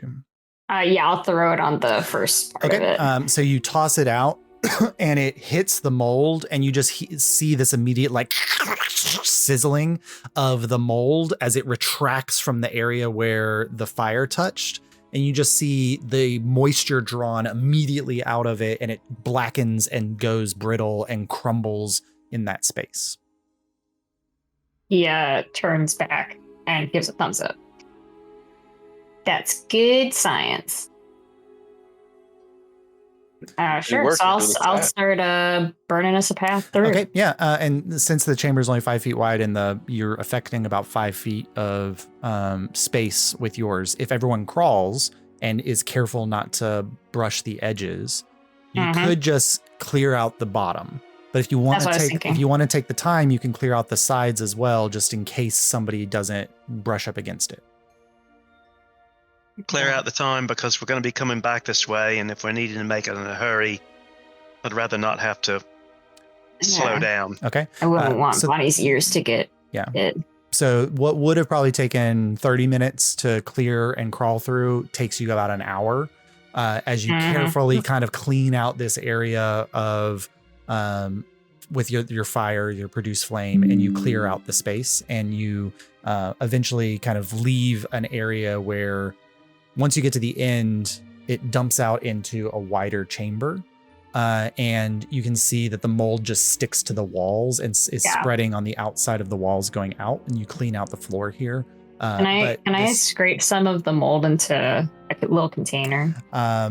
You may, but I need you to make a Constitution saving throw. Okay, that's fine. I have advantage. And you are resistant to poison damage? I'm resistant. Yeah, I get advantage and I'm resistant.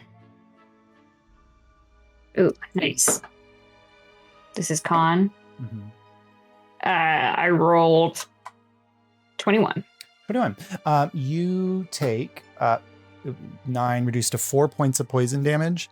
Nice. And you are not poisoned as you go to scrape it into a vial, and the area that you're scraping does release a little cloud of poison into your face, and you just power through it. That's good science. Yep. But you've got I had to vial get of that yellow mold. Yeah. I had to get that for Mr. Moltz. Oh, Felinor. For Felinor. Mm-hmm. All right, do it, Rob. Come on. No, you Come on. I yield to you. Okay. You get this one. And Dualisai is collecting various spores, molds, and fungi. What is that from? Ghostbusters. Oh, we know where we watched that. Yeah. Speaking of fungi, the chamber that you're in is filled with them. As you stand up and all of you come out of the spore chamber of the molds, this chamber has several like bunches of tall, kind of cylindrical mushrooms, a few red-capped mushrooms that drape out. There's a few kind of squat, circular, puffy mushrooms. This isn't a huge chamber. It's probably 30 feet wide and or so, but you can see the far edge of it. But to get to the far side, everywhere there's a stalactite and water is dripping down onto a stalagmite below. They're all surrounded by rings of mushrooms. Is it possible to maneuver a way through here without touching a mushroom? Yeah. Absolutely. What kind of mushrooms are these? Go ahead and make a nature I'm check. having the time of my life here. I got. I'm now ready for veggie pygmies. I got 14. 14. So Is that a real thing? there's a few that are very, like, you recognize as highly poisonous cave mushrooms. And then there's a couple that are like lion's mane type mushrooms that are delicious if you eat them. Oh, yeah. And then there's 2 types of mushrooms here that you don't recognize what they are. One of them is like a squat, a very short base, and has a large dome-like greenish blue cap. And the other one has a slightly taller base and has a kind of conical shaped, slightly purplish cap. And you don't recognize what either of those are. I've got proficiency in cook's tools, Josh. Can I grab the edible ones? Absolutely. Go ahead and make, you don't even have to roll for it. If Andalus points out the edible ones to you. Hell yeah, I do. I want some of that. Yeah. So you get a couple, like, they're lion's mane, and there's a couple that are probably like woodier. Some morels, maybe? Morels. Some tasty morels. I love a morel. Yeah.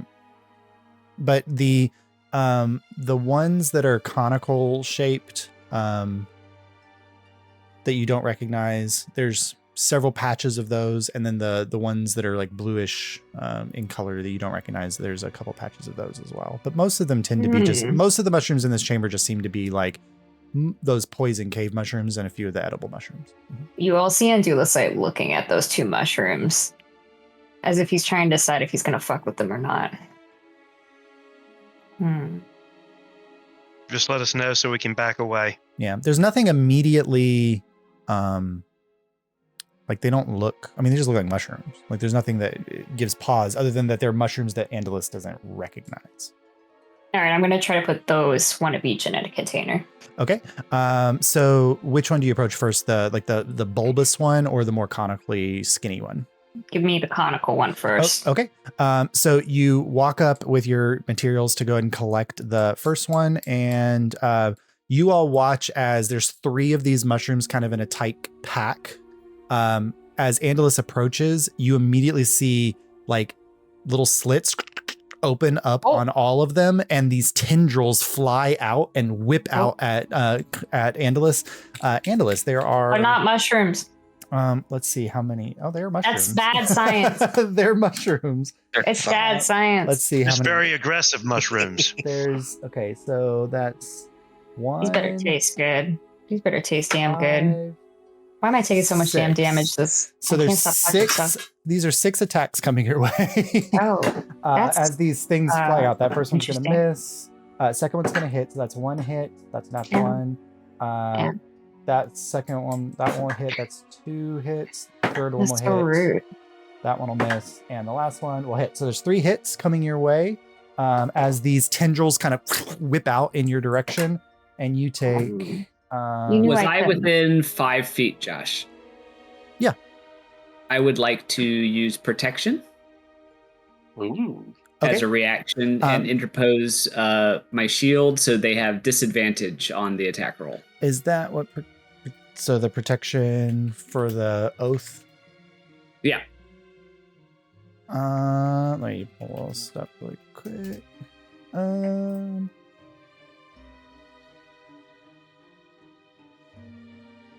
Disadvantage. Okay, cool.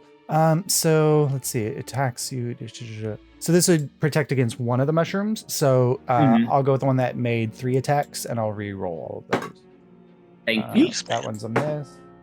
That one's Thank you. still a hit. Killer on That one's a miss. mushrooms. Okay, cool. So that saved 2 of the attacks. So Andalus, yeah, Andalus. God, I heard you from the other room and it scared me. Andalus, you take 8 points of necrotic damage as Very cool, very cool, very good. as these slip out at you, and you can just feel like this toxin hitting against your skin and trying to burn into you. What would we think if I was at 10 health already? What would we think about that? That's Not interesting. good. Not great. Very interesting. But they're there and they are about to whip out again in your direction. If you would like to move away from them. Oh yeah, hell yeah, goodbye. Okay, so you back up. Let's see. The one closest to you gets 1 attack, and it misses. So another tendril. I chop the tendril as it comes towards Andalus. Cool. Go ahead and make an attack roll, Kieran.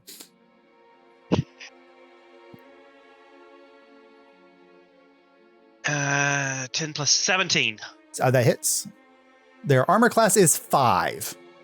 Wow, Okay. dumbass mushroom. They are Oh, wow. they are mushrooms. 10. 10 points. So you slash out, and the closest of these 3 mushrooms you hit, and the stalk like just shatters and it falls to the side, and the tendrils that were sticking out of it just fall limp. But the other 2 that are next to it then immediately begin to lash out at the dead mushroom, and you can see them like starting to like pull bits of the dead mushroom back into their little kind of the caps of their mushrooms. Nature is Yeah. intense. Important safety tip. Stay away from those mushrooms. I go to the How far bulbous away was- mushroom. How far away was Yeah, Andalus okay. when they attacked? Got within about 10 feet of them. Okay, is there a way to plot a course through here where we will stay outside of 10 feet of all of these mushrooms? Go ahead and make a perception check to see if you can calculate your trajectory. Either that or somebody with ranged weapons pops out at them from across the room. Yeah. Excuse me. Andalus, you Range. heal 15 hit points as Lucky casts Cure Wounds on I you. roll another 16, you. so that's a 22. 22. All right. Yes, you are able to carefully, like, there's only 2 other packs of these violet mushrooms, and you can plot a course that's staying 10 feet away from them. there is no way to plot a course that will avoid the squatter fat mushrooms, which you don't know what they do or if they do anything. Let me test them. Okay. Andalus walks up to one of the fat little mushrooms. Yeah. Andalus, as you approach it, suddenly I want to pull my hand crossbow. Okay. Training at the mushroom. As you approach the little mushroom, these like little papulae open in the thing, and it releases a loud screeching sound that echoes off the whole chamber, and you can hear rocks falling from the ceiling as the mushroom is shrieking out in all areas of the chamber. And I hit it with my sickle out of fear. Yeah, go ahead. It startles me. Die! I rolled an 8. That hits. Armor class of 5. I'm sure that hits a mushroom. Mm-hmm. It does 4 damage. Okay. It doesn't kill it, but it does shit. shock it for a moment, and then it goes back to shrieking. Oh. I'll shoot my crossbow at it. Okay, go ahead and make your attack roll. Try to shut it up for good.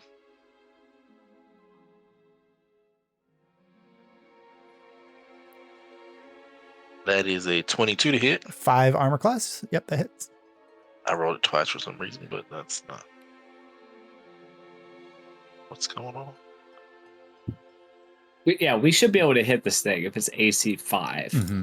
If you're missing shriekers, it's 8 damage. Okay, so as the arrow sinks into it, the head pops off the stalk and falls silent as it falls to the ground.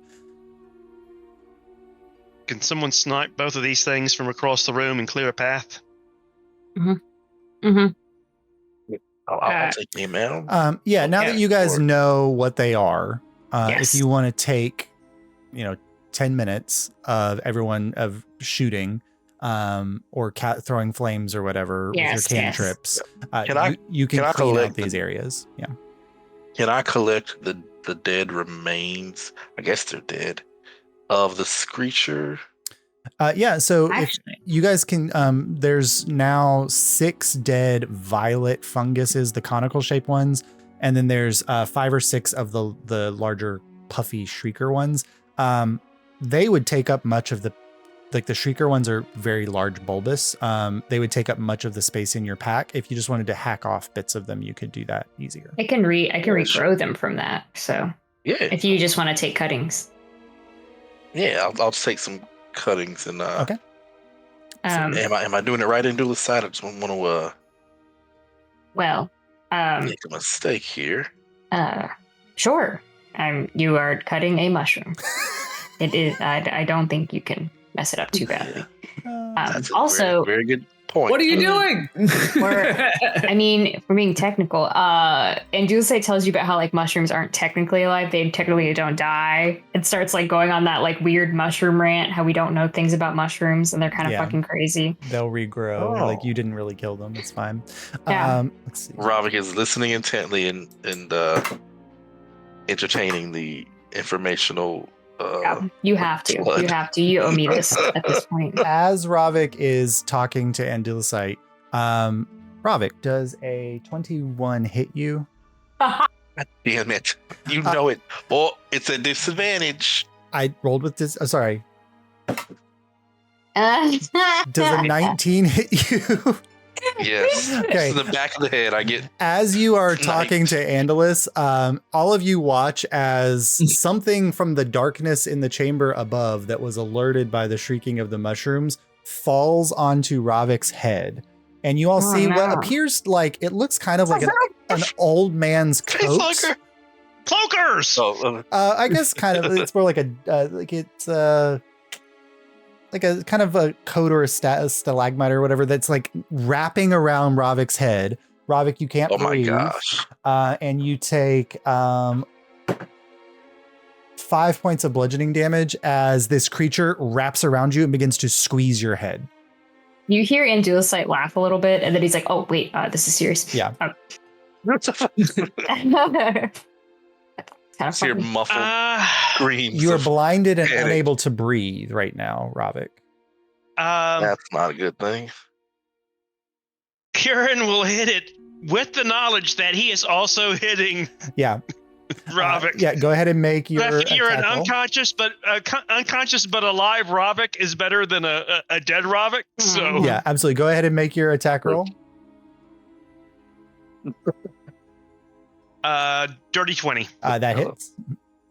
Nice. 11. 11 points of damage. As you hit it, Ravik, you take 3 points of bludgeoning damage that passes through to you as well. And the moment you hit it, like a jellyfish releasing ink, there's a sudden like sound from the creature around Ravik's head, and everyone within 20 feet of Ravik, you find yourself in complete and utter darkness, and you cannot see. Oh, that's unpleasant. I have blind Still fighting. on me. You have blind fighting, so you can still sense where Ravik is and the creature. Mm-hmm. Yeah. And Lucky is blind sight, I think, too. So Lucky can see as well. Yeah. Where is it? What are you all doing? I hit him again. Hit it. Go ahead and roll again. Mm. Keep hitting him. And that's a nat 1. Oh, no. Gosh darn it. Roll damage to Ravik. You're getting used to the blind fighting, and it takes you a moment to adjust, and that first attack doesn't go through. Ravik, this is no longer at disadvantage because it is there, but it's advantage because it's there. You take another 2 points of bludgeoning damage as it squeezes you even more. Okay. All right, I'm gonna try to grab it and pull it off. Okay, you can make an unarmed attack, Bonnie, with disadvantage because you cannot see it. No. And Ravik, what are you doing? Can I try to train my crossbow like up? You're pointing it at your head. Okay. Like, Yep. Not at my head, but like All right, that's where it's I at. have an idea where my head Basically is. trying to get it up underneath and shoot it from the inside out. So normally, like, ranged attacks are at disadvantage when somebody's up close to you. I'm going to give you a straight roll on this because you were just trying to hit your face. It's a 15, Josh. Yeah. So you go ahead and rip it off of Ravik's head. And so Ravik, you feel it moving off of your head. And let's see if you, based on your roll here, it will be, do I accidentally shoot myself or do I hit the creature? Yeah, I rolled a 7. As Bonnie pulls it off, Bonnie can't see what's happening. Bonnie pulls it off, you fire, and you just feel the arrow fly past your suddenly uncovered cheek. And you take, 3 points of piercing damage from your own arrow. But Bonnie, you now have the creature in your hand. All right, I'm gonna just kind of like beat it against the wall, just like. Okay, go ahead and make an unarmed. Bonnie has cleaned rugs before. Yeah. Yeah, so you're beating against the wall. There's no attack roll for this. Go ahead and just roll a d6 damage and add your strength bonus. Mine's black tight and just shrunk. And Ravik is cheering you on. Beat it to death. Bonnie, kill it. It's an 8, Josh. 8 points of damage. Eventually you hear like it hit and then it's no longer struggling in your hands. And the inky darkness suddenly collapses around you and you can all see each other struggling again. Ravik's bleeding from a cut on his cheek and is a little peakish from being squeezed. The heck was that thing? I'm gonna hold it up like. Andalus probably would recognize, having dealt with forests and caves in your upbringing. It's a dark mantle. It's a dark mantle. They hang out in the tops of caverns and just drop on things to eat them. Mm-hmm. They hang out in dark caverns and just drop on things to eat them. I'll keep that in mind for next time. Can you spot them in the ceiling so that we don't get dropped on by more of them? Andalus, you know that as long as if they stay completely still, there's no way to tell the difference between a dark mantle and a stalagmite or a stalactite. If they say, I'm just kidding. I'm just kidding. You should keep going with it. It was fantastic. Brain can only do so much. It took all my brain power to do that twice for the bit. I explained that to you. Okay. In those exact words. So that's unfortunate. But it did seem to be attracted to the spin sound from the shrieker, so. Robert's gonna spend the rest of our exploration randomly shooting watery crossbow bolts at the stalactites. At this, okay. As we walk. Yeah, just roll 2 attack rolls for me, just for shits and giggles. Oh no, the ceiling comes crashing down on us, and then GPK. One drop That's right next to Bonds, like, 19. Okay. And come on. And a 9. Okay. So Overboard. as you guys walk through this chamber into the next, Ravik just randomly shooting at the ceiling. Nothing happens. You're Just shooting like- the ceiling. I And think that one moved. I swear to God, it moved.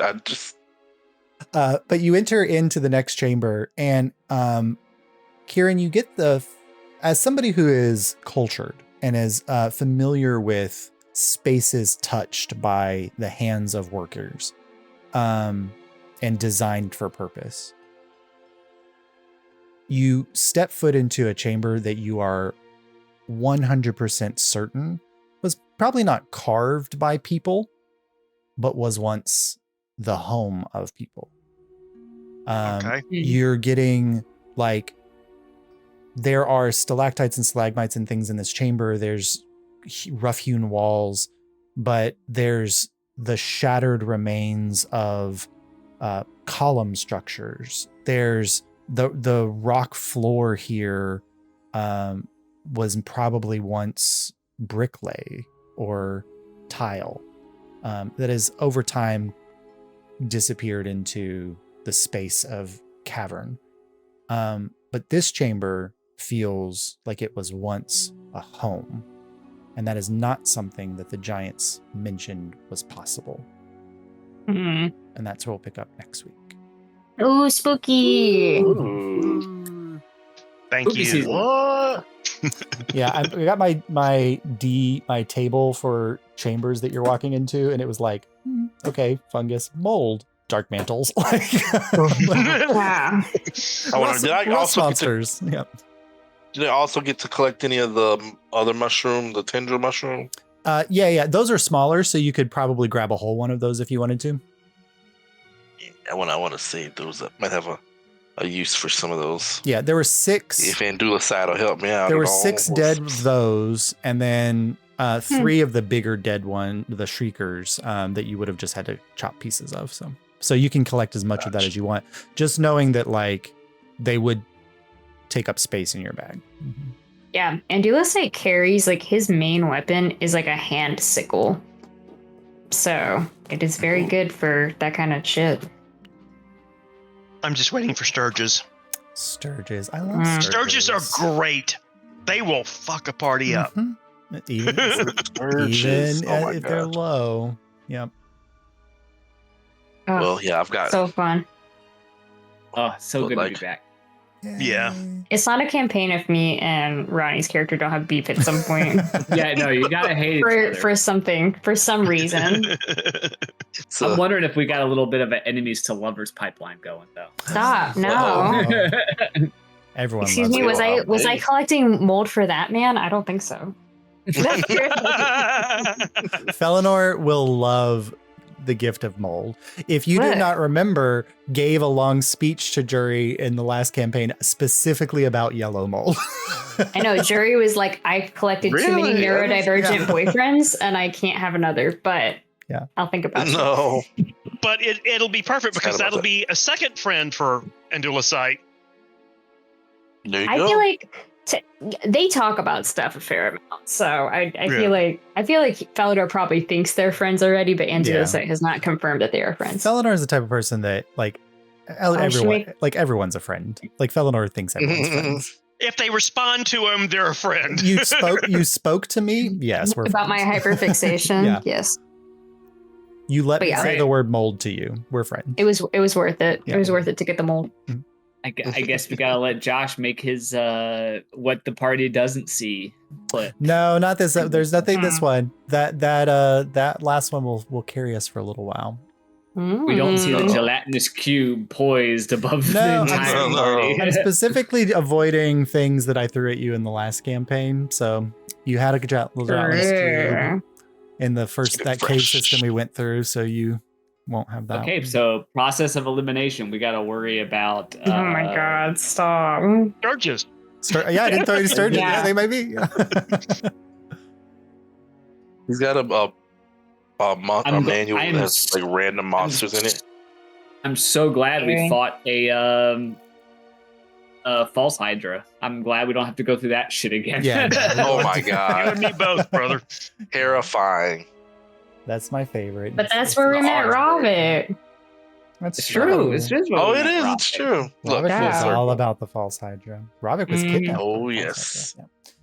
All right. We saved Ravik's life. Ravik has nightmares about the false Hydra to this day. I hate to admit this, but I only just now put that together. What? That he was We talked Ravik? about Ravik. it. We mentioned It was we the mentioned same Ravik group. Yeah. We That's love you, also Rob. really funny.